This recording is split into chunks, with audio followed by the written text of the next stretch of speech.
they use some damn, to hold the cover on this thing.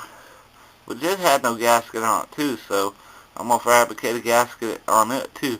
It does have a drain hole, but I believe I'm going to put a gasket on there just to keep water from just coming in, and leave the drain hole. But this one here, the same problem. This little pivot point right here, which is hard to see, was completely froze up. So basically these brakes have been kind of turned just a little bit, just to open them up enough, but there's plenty of brake pad surface left on there. So I got all that out, and once you pull all this stuff off, there's let's see, the brake drum right here, which I cleaned up, goes on, and then there's two nuts that go back to back that hold it on, and then you take and put your wheel in, you put your cover back on, which I'm going to clean that up a little bit more too, maybe paint it, and that's just basically putting your wheels back on. I made sure that I put grease on all this and on these threads, because luckily this one wasn't too hard to get off, but they do seize up. And also tomorrow I may put some anti-seize in these holes to keep this from coming up again. I'd really love to replace them with some hex head bolts. So maybe if I get a chance to go to the hardware store tomorrow, I can get some bolts instead of using them stupid screws. I got Phillips head screws, and you know yourself, it's the first thing that happens, the damn Phillips screws come loose. But I think we got the brakes, rear brakes, good to go. Now it's just a matter of getting front brakes, because I don't want to sell this machine to anybody with no brakes, especially with a youngster riding on it. But slowly but surely we are working out all the little bugs, and most of the bugs are nothing major as far as mechanical. It's just a matter of rust.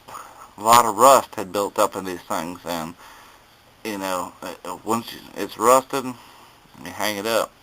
But see that little pin right there where my finger is the same on the front. It's just a square, a rectangular thing, and when you pull the brake cable, it turns that and expands the shoes out, just like on a car. So hopefully by tomorrow, maybe not tomorrow, maybe the next day or the day after, who knows, but I'm going to start getting this thing reassembled and put back together. And then I can put some gasoline in that fresh clean tank with the fresh clean fuel lines, and clean carburetor here, clean oil tank, and get her all put back together and take her for a ride. This thing should be worth about $500 when I'm done. So the only thing that's not working is the electrical start, and that may just be because of rust. So I'm going to pull that electrical start apart, because when we first got this bike, the electric start worked, and then all of a sudden it quit. So I'm assuming that's rust. Unfortunately, I don't have a battery for it no more. So hopefully we'll get a battery just to try it out to make sure it works. I'm not going out and buying another battery just to sell it. I mean, it's got a recoil starter on it, which I'd rather have anyway.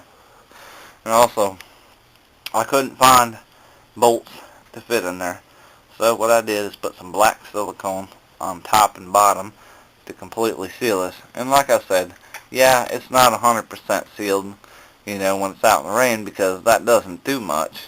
But what I may do is cut that rope a little shorter and actually take and fill that full of silicone too. That'll help, because once that's sitting on top like that, there's hardly any chance of any rain getting in there.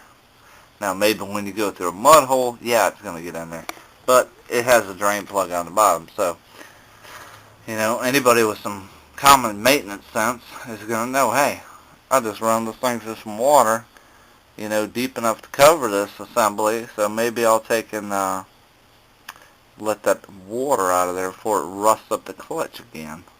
So, but wife's complaining it's time to go to bed. It's about 11:30 at night, so we're going to go ahead and get cleaned up and get into bed and snuggle with the old lady. Take care, guys.